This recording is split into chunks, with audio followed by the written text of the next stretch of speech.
नमस्कार। हमारे खास प्रोग्राम सत्ता के फाइनल में आपका स्वागत है।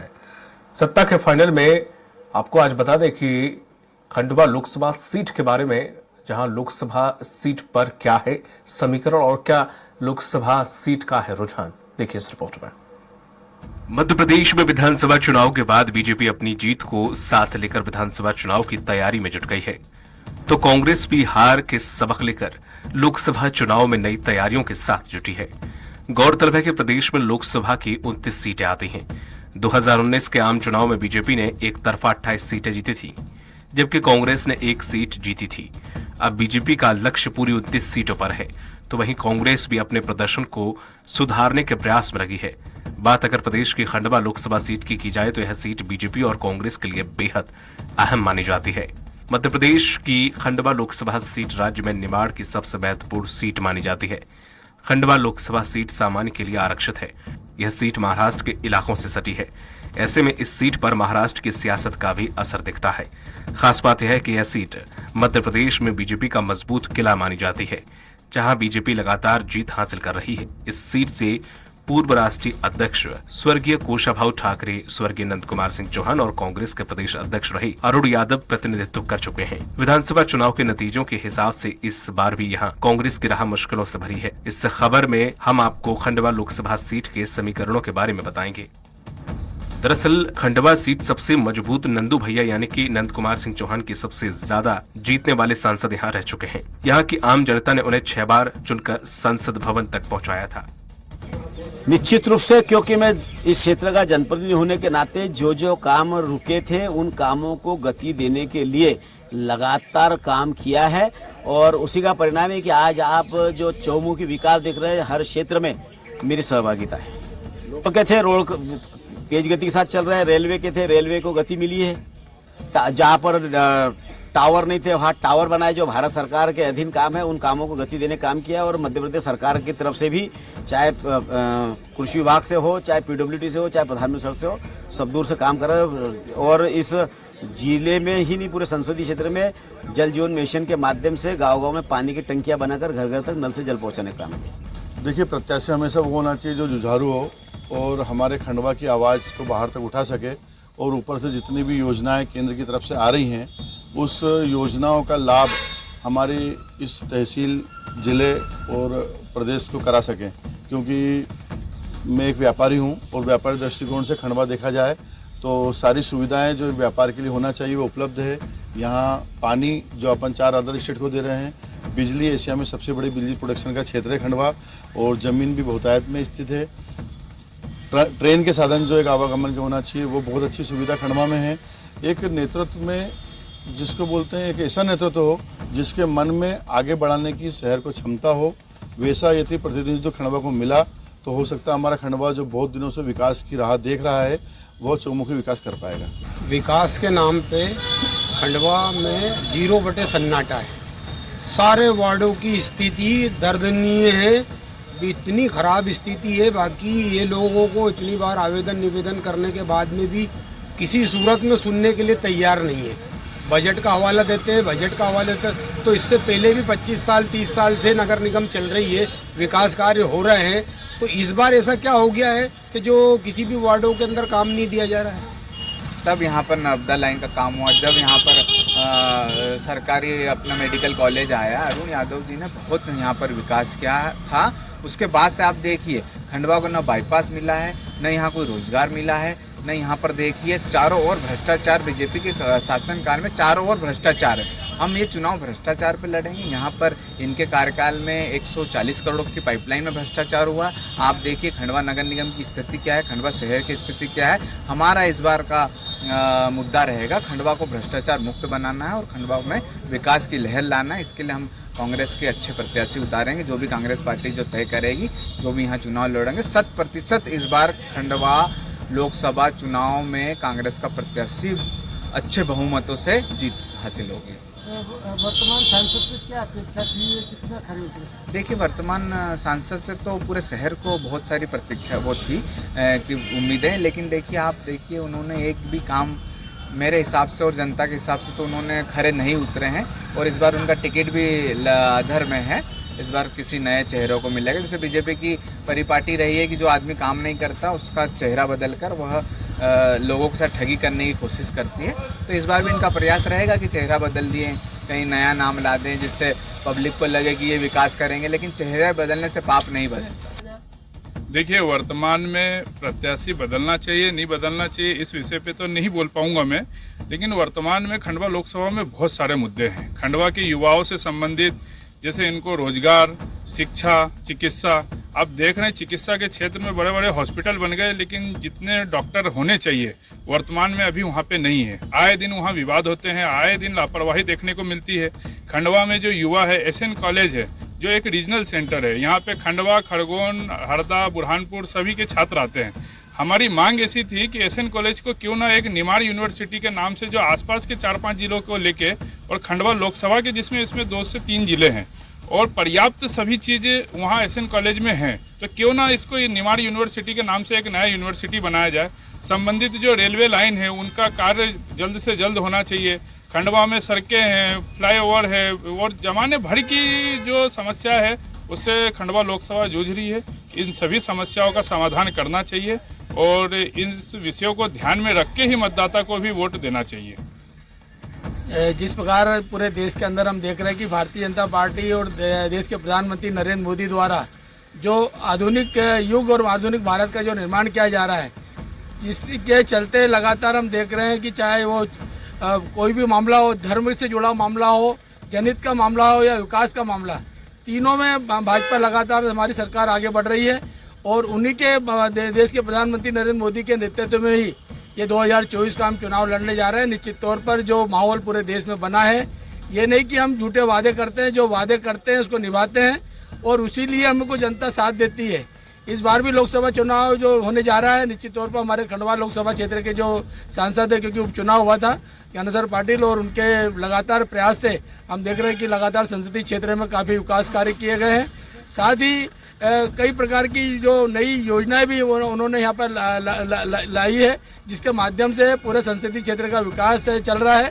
और जो भाजपा की प्लानिंग है लोकसभा की तैयारी, उसकी तैयारियां शुरू हो चुकी है। भाजपा संगठन ने अभी जो नया एक फार्मूला निकाला है, गांव चलो अभियान, यानी बूथ पे चलो अभियान, वो शुरू हो चुका है।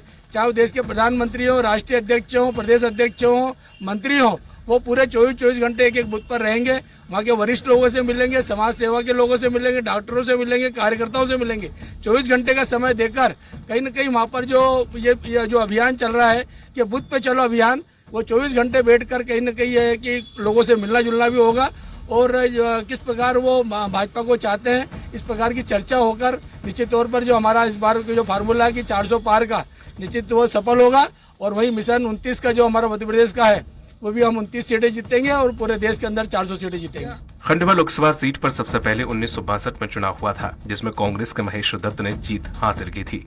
इसके बाद 1967 और 1971 में भी कांग्रेस ने सीट संभाल कर रखी, लेकिन साल 1977 में खंडवा की जनता ने भारतीय लोकदल को यहां से जिता दिया। हालांकि 1980 में यहां फिर से कांग्रेस का पंजा उठा और शिव कुमार नवल सिंह सांसद चुने गए। 1984 में फिर से कांग्रेस से कालीचरण राम रतन जीते, लेकिन पहली बार 1989 में यहां से बीजेपी ने जीत हासिल की। हालांकि बीजेपी ज्यादा दिन यहां पैर नहीं जमा पाई और साल 1991 में कांग्रेस फिर से आ गई। बीजेपी की यहां पहली बार 1996 में कमल खिलाया। 1996 में लोकसभा चुनाव में पार्टी ने नंद कुमार सिंह चौहान को मैदान में उतारा और नंदू भैया ने यहां कमल खिला दिया। इसके बाद भी अगले 3 चुनाव भी जीतने में कामयाब रहे, लेकिन 2009 के चुनाव में उन्हें कांग्रेस के अरुण यादव ने हरा दिया। लेकिन साल 2014 की मोदी लहर में नंदू भैया फिर से खंडवा से सांसद बनते हैं और साल 2019 तक वो इस सीट को अपने कब्जे में रखते हैं। लेकिन उनके निधन के बाद यह सीट खाली हो जाती है और फिर यहाँ से बीजेपी ही जीत हासिल करती है। 2022 में नंद कुमार सिंह चौहान के निधन के चलते इस सीट पर उपचुनाव हुआ। बीजेपी के ज्ञानेश्वर पाटिल ने जीत हासिल की थी। खंडवा लोकसभा क्षेत्र में 8 विधानसभा सीटें आती हैं। इसमें खंडवा, बुरहानपुर, नेपानगर, पांधाना, मांधाता, बड़वाहा, भीकनगांव और बागली शामिल है। हाल ही में हुए विधानसभा चुनाव 2023 में इन 8 विधानसभा सीटों में से 7 पर बीजेपी, 1 पर कांग्रेस ने कब्जा जमाया हुआ है। यहां आने वाली सिर्फ 1 विधानसभा सीट भीकनगांव पर कांग्रेस को जीत मिली है, बाकी सभी 7 सीटों पर बीजेपी का कब्जा है। इस तरह सीटों के समीकरण के हिसाब से ऊपरी तौर पर इस लोकसभा सीट पर बीजेपी का दबदबा नजर आ रहा है। 2019 के लोकसभा चुनाव के हिसाब से खंडवा लोकसभा सीट पर कुल 19,59,436 वोटर हैं। इनमें से 9,89,451 पुरुष और 9,49,862 महिला वोटर हैं। 2019 लोकसभा चुनाव में खंडवा सीट बीजेपी के खाते में गई थी। 2019 के लोकसभा चुनाव में इस सीट पर नंद कुमार सिंह चौहान ने करीब 2,73,000 मतों से कांग्रेस के अरुण यादव को हराया था। नंद कुमार सिंह तो कुल 8,38,000 से ज्यादा मत मिले, लेकिन नंद कुमार सिंह चौहान के निधन के बाद यहाँ साल 2021 में उपचुनाव हुए, जिसमें बीजेपी को बम्पर जीत मिली। खंडवा लोकसभा सीट बीजेपी प्रत्याशी ज्ञानेश्वर पाटिल ने 82,140 वोटों से जीती। यहाँ से 6,32,455 वोट ज्ञानेश्वर पाटिल को मिले, जबकि 5,50,315 वोट कांग्रेस के राजनारायण सिंह को मिले। जातीय समीकरण। खंडवा लोकसभा के जातीय समीकरण की अगर बात की जाए तो यहाँ पर अनुसूचित जाति और जनजाति का खासा दबदबा है। 2019 लोकसभा के मुताबिक यहाँ पर SC/ST वर्ग के 7,68,320 मतदाता हैं। 4,76,280 OBC के अल्पसंख्यक 2,86,160 और सामान्य वर्ग के 3,62,600 मतदाता हैं। इसके अलावा अन्य की संख्या 1500 है। सीट पर आदिवासी और अल्पसंख्यक वोट बैंक को निर्णायक माना जा रहा है। दीपक सोहले, स्वराज एक्सप्रेस, खंडवा। आइए अब आपको दिखाते हैं लोकसभा सीट ग्वालियर का मिजाज क्या कहता है और नेता।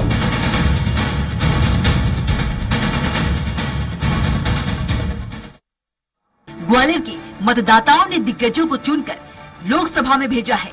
देश दुनिया में नामचीन सिंधिया राजवंश के प्रभुत्व वाला ग्वालियर लोकसभा क्षेत्र अपने वीवीआईपी सांसदों के बाद विकास की दौड़ में बहुत पीछे रह गया है।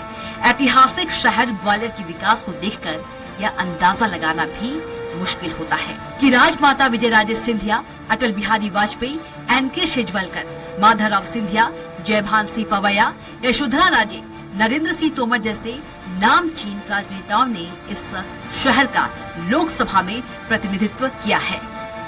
अगर माधवराव सिंधिया के रेल मंत्री वाले कार्यकाल को छोड़ दिया जाए तो ग्वालियर की वीआईपी सांसद के होने को कोई बहुत बड़ा लाभ नहीं दिखाई देता है।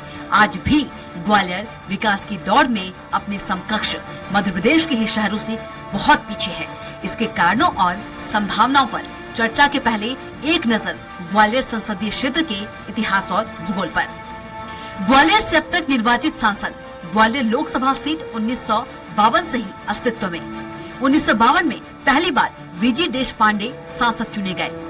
गुना से भी जीतने के कारण देशपांडे का इस्तीफा। 1952 में उपचुनाव में महासारे जीते। 1957 में कांग्रेस से सूरज प्रसाद सांसद चुने गए। 1962 में कांग्रेस से राजमाता विजयराजा निर्वाचित। 1968 में जनसंघ के राम अवतार शर्मा चुने गए। 1971 में जनसंघ के अटल बिहारी वाजपेयी निर्वाचित। 1977 में जनता पार्टी से NK शेजवलकर चुने गए। 1980 में NK शेजवलकर दूसरी बार भी निर्वाचित हुए। 1984 में कांग्रेस के माधवराव सिंधिया सांसद चुने गए। कांग्रेस से सिंधिया फिर निर्वाचित हुए। 1996 में सिंधिया अपनी पार्टी मध्य प्रदेश विकास कांग्रेस से जीते। 1998 में एक बार फिर सिंधिया कांग्रेस से निर्वाचित हुए। 1999 में भाजपा के जयभान सिंह पवैया चुनाव जीते। 2004 में कांग्रेस के राम सेवक सिंह सांसद निर्वाचित। 2007 के उपचुनाव में यशोधरा राजे सिंधिया चुनी गयी। 2009 में एक बार फिर यशोधरा राजे चुनाव जीती। 2014 भाजपा के नरेंद्र सिंह तोमर को चुना गया। 2019 में भाजपा के विवेक शेजवलकर निर्वाचित हुए। ग्वालियर संसदीय क्षेत्र में 8 विधानसभा क्षेत्र आते हैं। अपने प्रारंभिक काल से ही यह क्षेत्र सिंधिया राजवंश के साथ हिंदुत्व का साथ देने वाला क्षेत्र रहा है। इसलिए सिंधिया रियासत के प्रतिनिधियों के लड़ने पर हमेशा उनकी जीत हुई और उनकी गैर मौजूदगी में अधिकांश बार हिंदुत्व समर्थक दलों को विजय मिली। इनमें हिंदू महासभा, जनसंघ, भाजपा शामिल है। अभी भी इस संसदीय क्षेत्र पर भाजपा का कब्जा है। इसके 8 विधानसभा क्षेत्रों का यही सियासी समीकरण है। इसके 8 में से 2 विधानसभा क्षेत्र शिवपुरी जिले में और शेष 6 ग्वालियर जिले में आते हैं। ग्वालियर क्षेत्र की विधानसभा सीटें और विधायक: ग्वालियर ग्रामीण साहब सिंह गुर्जर कांग्रेस से, ग्वालियर प्रद्युम्न सिंह तोमर भाजपा से, ग्वालियर पूर्व सतीश सिकरवार कांग्रेस से, ग्वालियर दक्षिण नारायण सिंह कुशवाहा भाजपा से, भितरवार मोहन सिंह राठौर भाजपा से, डबरा सुरेश राजे कांग्रेस से, करहरा शिवपुरी रमेश खटीक भाजपा से, पोहरी शिवपुरी कैलाश कुशवाहा कांग्रेस से। ग्वालियर संसदीय क्षेत्र पर भाजपा का कब्जा है। यहां से 2019 में विवेक शेजवलकर निर्वाचित हुए थे। उन्होंने कांग्रेस के अशोक सिंह को 1,86,842 वोटों से हराया था। सांसद विवेक नारायण शेजवलकर के कामों को न तो बहुत ठीक कहा जा सकता है और न ही उन्हें निष्क्रिय करार दिया जा सकता है। बीते 5 साल में उन्होंने लोकसभा में जिले के कई मुद्दों को उठाया है, लेकिन उन मुद्दों पर अमल बहुत कम हो सका है। ग्वालियर में आज भी रोपवे योजना का लोगों को इंतजार है। सांसद बनने के बाद से ही विवेक शेजवलकर किले तक रोपवे बनाए जाने का दावा कर रहे हैं, लेकिन योजना अभी भी अधर में है। इसी तरह चंबल से पानी लाने की योजना भी अभी तक मूर्त रूप नहीं ले पाई है। इन सब के बाद भी सांसद का दावा है कि उनके कार्यकाल में कई महत्वपूर्ण योजनाएं ग्वालियर को मिली है। देखिए, लोकसभा के सदस्य का सबसे बड़ा कर्तव्य होता है कि वो अपने क्षेत्र की आवाज लोकसभा में उठाए। मैंने लगभग 125 से अधिक बार प्रश्नों के माध्यम से 377 नियम होता है उसके माध्यम से ग्वालियर की अनेकों समस्याओं को उठाने का मैंने प्रयास किया। सफलता भी मिली। रेलवे के कई काम ऐसे हुए जो पहले काफी दिनों से नहीं हुए थे, वो सुविधाएं लोगों को प्राप्त हुई है। ग्वालियर में पिछले 5 वर्षों में तेजी से विकास भी हुआ है। अगर हम सड़कों की बात अपन करें तो करीब 160 किलोमीटर से अधिक सड़कें इस कार्यकाल में बनी है। हर घर जल योजना में लगभग सभी स्थानों पर काम हुआ है। इतना ही नहीं, अगर भितरवार क्षेत्र की बात करूं जो मेरे इस 8 विधानसभा क्षेत्रों में पानी की बहुत भीषण समस्या है, वहां पर उसके लिए करीब 350 करोड़ से अधिक रुपए की योजना मध्य प्रदेश सरकार ने समूह नल योजना के अंतर्गत स्वीकृत की है। तो भितरवार और घाटी गांव के जो 2 ब्लॉक हैं भितरवार विधानसभा के, उसमें करीब 186 गांवों को शुद्ध पीने का ट्रीटेड पानी मिलने वाला है आने वाले 1.5 साल के अंदर। इसके अलावा प्रधानमंत्री आवास योजना के अंतर्गत ग्वालियर जिला सबसे आगे रहा है और करीब 13,000 मकान ग्वालियर जिले ने 9,000 बन चुके हैं, 4,000 प्रोसेस में है। इसके अलावा भी व्यक्तिगत रूप से मैं बताना चाहता हूँ, प्रधानमंत्री जो योजना है उनकी जो गरीब इलाज के लिए उनको मदद मिलती है। करीब मैंने 125 लोगों को उस माध्यम से लोगों को मदद की है। किसी के कैंसर का उपचार हुआ है, किसी का किडनी का उपचार हुआ है और करीब 2 करोड़ रुपए से अधिक इस तरह की जो सहायता प्रधानमंत्री की तरफ से ग्वालियर के मेरे नागरिकों को मिली है। इसे इन सभी क्षेत्रों में ग्वालियर आगे बढ़ा है। मुझे पूरा भरोसा है कि आने वाले समय में जब मोदी जी बार बार कहते हैं कि आज़ादी के जब 100 साल पूरे होंगे तब भारत विकसित राष्ट्र के रूप में सामने आएगा। आने वाले 3 साल के अंदर ही 2030 तक जब ये देश तीसरी सबसे बड़ी अर्थव्यवस्था बनेगा तो मेरा पूरा भरोसा है कि ग्वालियर का उसमें बहुत बड़ी हिस्सेदारी इसके अंदर होगी। वहीं विवेक नारायण शेजवलकर से चुनाव हारने वाले कांग्रेस नेता अशोक सिंह का कहना है कि जो उम्मीद लोग सांसद से लगाए बैठे थे उन उम्मीदों पर वे खरे नहीं उतरे।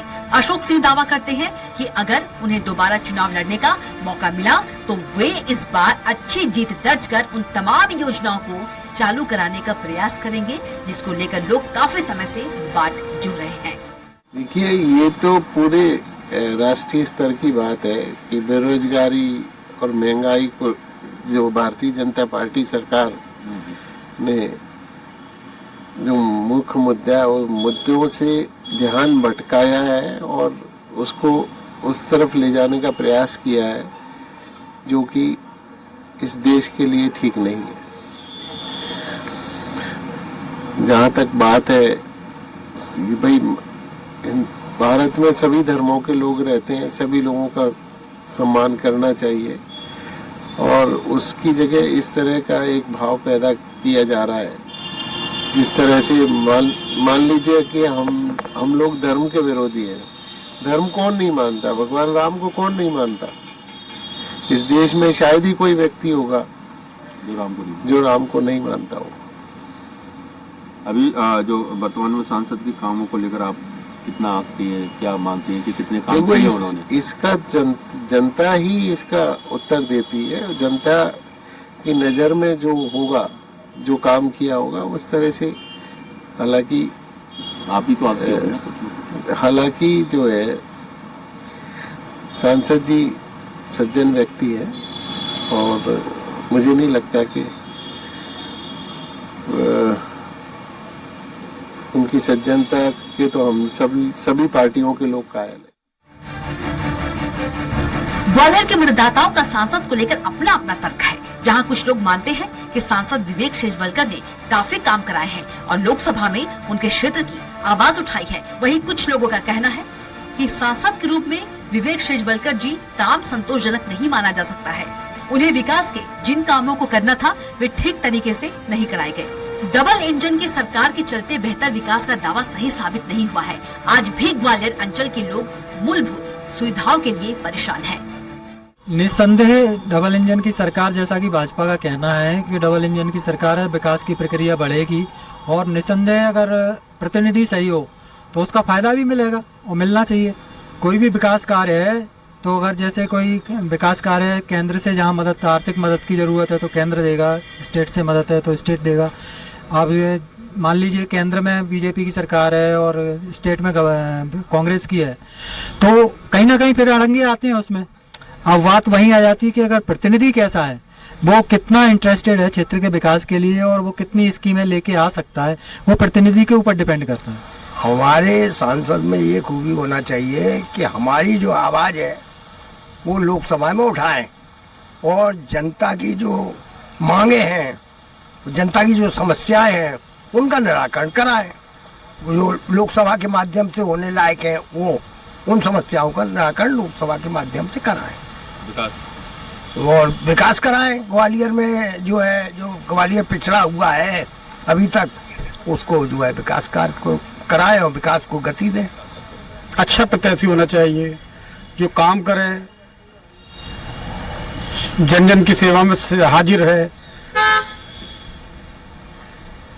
और समय समय विकास पे भी ध्यान रहे, विकास करता रहे, लोगों के बीच में आता रहे, मिलना जुलना रहे। बस पार्टी से हमें कोई मतलब नहीं। पार्टी कोई भी प्रत्याशी अच्छा होना चाहिए जो सबसे मिलजुल कर चले, पार्टी के हर पब्लिक के काम में आए।